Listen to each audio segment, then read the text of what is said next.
4e du classement, Dijon a toujours l'espoir de monter en Ligue 1 à 4 points de Lens 3e. Et pour cela, il ne faut pas rater ce genre de match face à Créteil 12e. Dijon qui est une des meilleures équipes du championnat à domicile. 2e meilleure équipe avec 9 victoires, 2 nuls et une seule défaite. Les Bourguignons doivent absolument battre les Cristoliens. Rémi est blessé dans l'équipe dijonnaise, mais la plupart des titulaires habituels sont bien présents. Côté cristolien, Diarra-Souba est suspendu et Dacruz est blessé. Dijon en maillot rouge qui est la première équipe à se mettre en action. Pas de position de hors-jeu pour Romain Philippotto. L'ouverture du score dès la 4e minute, c'est la première occasion du match. 4e but de la saison pour Philippotto et Dijon se met dans les meilleures dispositions.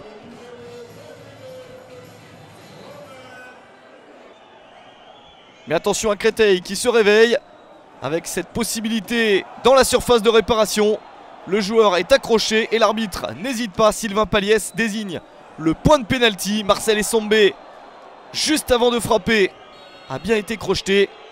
Jean-Michel Lesage s'élance et transforme ce pénalty à la 11e minute. 4e but de la saison pour Lesage, le joueur le plus expérimenté de l'effectif cristolien. Ça fait un partout et déjà 2 buts dans le premier quart d'heure de ce match. Mais Dijon continue à attaquer, ne s'inquiète pas de ce pénalty encaissé. Nouvelle possibilité intéressante.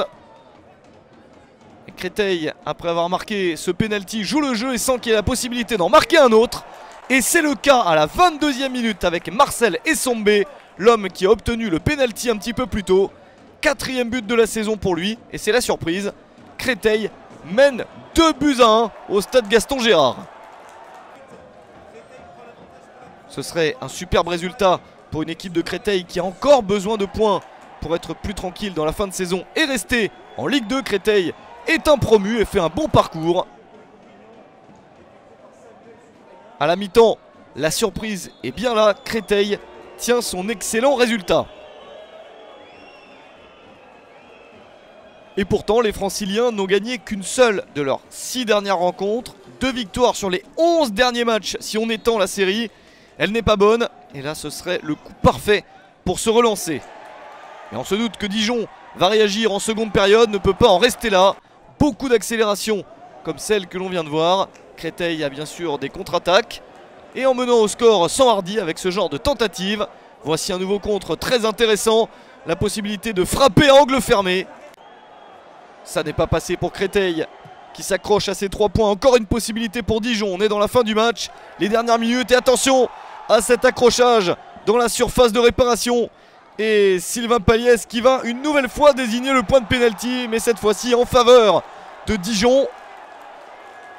Une situation parfaite pour égaliser. Et c'est Romain Philippotto qui s'élance et qui marque le doublé à la 87e minute. Dijon revient à 2 partout. 5e but de la saison pour Philippotto. Dijon a dû se battre pour accrocher ce point du nul et il n'y aura pas plus. Créteil prend tout de même un bon point à l'extérieur. Score final, 2 buts partout entre Dijon et Créteil.